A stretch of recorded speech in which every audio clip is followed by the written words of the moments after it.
ایک دفعہ کا ذکر ہے کہ ایک بڑا اور مغرور بادشاہ تھا جسے اپنی طاقت، دولت اور وسیع سلطنت پر بہت فخر تھا۔ وہ لوگوں سے بڑی تکبرانہ انداز سے پیش آتا اور اپنے آپ کو سب سے بڑھتر سمجھتا تھا۔ ایک دن وہ اپنے لشکر کے ساتھ شکار پر نکلا۔ راستے میں ایک نیک درویش اپنی کٹیا کے باہر بیٹھا اللہ کا ذکر کر رہا تھا۔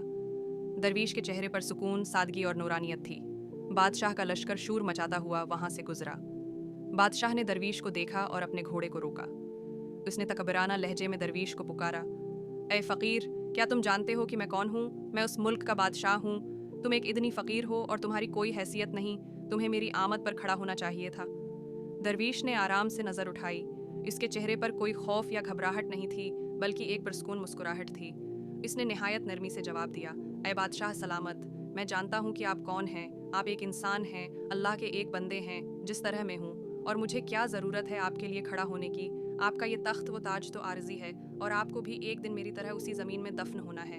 اس دنیا کی بادشاہت تو چند روزہ ہے، لیکن اصل بادشاہی تو اللہ کی ہے۔ بادشاہ کو درویش کی یہ بے باکی اور سادگی سن کر شدید غصہ آیا۔ اس نے کہا، تمہیں اپنی موت کی فکر نہیں، میں تمہیں ابھی تمہاری گستاخی کی سزا دے سکتا ہوں۔ درویش نے ایک ٹھنڈی آہ بھری اور کہا، بادشاہ سلامت، مجھے اپنی موت کی فکر کیوں ہوگی؟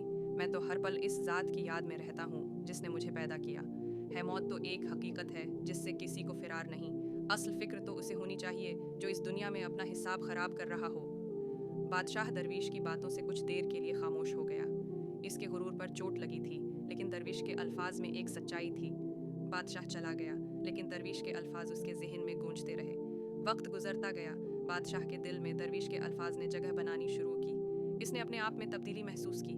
اس کا غرور کم ہونے لگا اور اس کے رویے میں عاجزی آنے لگی۔ وہ سوچنے لگا کہ واقعی دنیا کی یہ شان و شوکت فانی ہے۔ کچھ عرصے بعد بادشاہ دوبارہ اس علاقے سے گزرا۔ اس دفعہ اس نے اپنے لشکر کو پیچھے چھوڑ دیا اور اکیلے درویش کی کٹیا کی طرف گیا۔ جب وہ درویش کے پاس پہنچا تو اس نے سر جھکا کر ادب سے سلام کیا اور کہا، اے اللہ کے ولی، آج میں آپ کے سامنے ایک بادشاہ کی حیثیت سے نہیں، بلکہ ایک عاجز بندے کی حیثیت سے حاضر ہوا ہوں۔ آپ کی باتوں نے میرا دل بدل دیا ہے۔ مجھے احساس ہوا ہے کہ اصلی عزت اور سکون تواضع میں ہے۔ درویش نے مسکرا کر بادشاہ کی طرف دیکھا اور فرمایا، اے بادشاہ، خوش آمدید۔ آج آپ ایک عاجز انسان بن کر آئے ہیں اور یہی آپ کی اصل طاقت ہے۔ اللہ کو تکبر کرنے والے پسند نہیں، وہ تو عاجزی کرنے والوں سے محبت کرتا ہے۔ بادشاہ نے اس کے بعد اپنی سلطنت کے امور کو عدل و انصاف سے چلایا، غریبوں اور کمزوروں کا خیال رکھا، اور اس کے دل میں اب کسی قسم کا غرور یا تکبر باقی نہیں رہا تھا۔ وہ ایک عاجز، متقی اور محبوب حکمران بن گیا۔